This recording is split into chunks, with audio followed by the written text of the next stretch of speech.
Champion, après 38 matchs sans défaite, c'est un grand moment pour vous tous.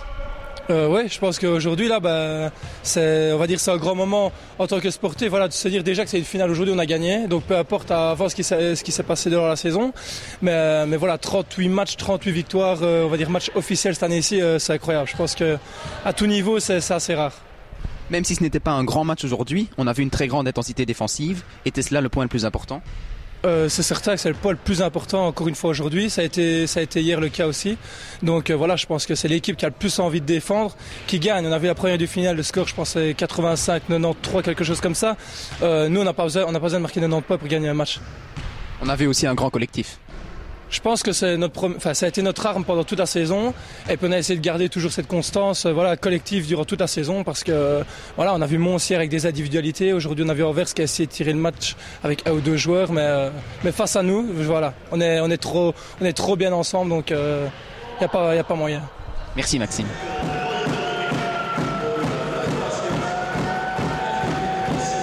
Raphaël Allemand, victoire de Liège dans ce Final Four.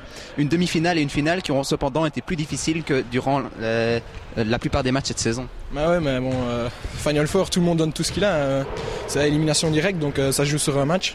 On ne sait jamais ce qui peut arriver. Donc, puis bon, on a mis des joueurs qui ne jouaient peut-être pas la saison, mais bon, c'était tellement un groupe qui était ensemble, qui se connaissait parfaitement. Et eux, c'était plus des individualités. Donc je pense que c'est ça qui a fait la différence, c'est le collectif. Et je pense que notre défense aussi a été tout au long de la saison la meilleure défense. Donc avec ça on peut gagner le championnat et je crois que c'est ça qui a fait la différence. Ressentiez-vous de la pression puisque les autres équipes n'avaient rien à perdre ? Je ne sais pas si c'était la pression, mais on n'avait pas peur en tout cas de perdre. On savait bien que ça aurait été con de faire 36 matchs puis direct au premier match reperdre le Final Four pour des bêtises, quoi. Donc non, je pense pas que c'était de la pression, mais il fallait faire les choses correctement et je crois qu'on l'a fait, donc voilà, c'était le principal. Merci Raphaël.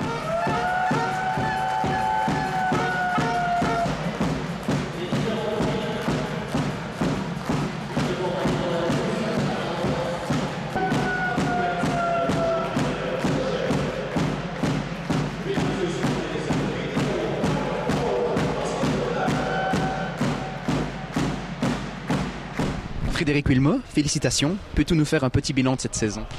Bon, je pense que c'est une saison magnifique, voire extraordinaire, parce que bon, aligner comme ça 38 succès en 38 rencontres, je pense que c'est peut-être du jamais vu. Même si on a eu des matchs peut-être plus faciles par rapport à certaines équipes de la BDL, je pense quand même que sur l'aspect mental, il fallait chaque fois se remettre en question, parce que chaque semaine on tombait contre une équipe qui voulait absolument nous battre, et je pense que là les gars ont tout le temps répondu présent, donc ça c'est fabuleux. Quelles sont les satisfactions que tu retires en tant que coach ?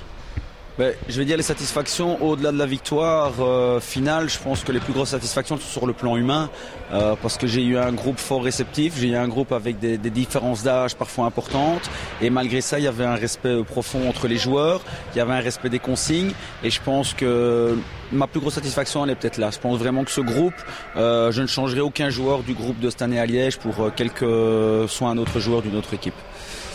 Mais ça va être difficile de faire la même chose l'année prochaine. Oui, maintenant on repart quasi à zéro. Je vais dire, voilà, on est arrivé avec une équipe à maturité qui était invincible pour la Ligue Espoir. L'année prochaine, on recommence avec une équipe beaucoup plus jeune. Certains joueurs seront encore présents, d'autres pas. Johan RT maintenant va passer le palier en Division 1. Donc je pense que c'est ça les objectifs. Je veux dire, Max et Gérald avancent aussi d'un pas sur l'échiquier.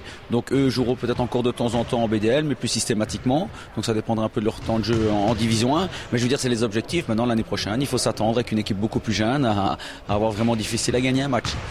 Merci Frédéric.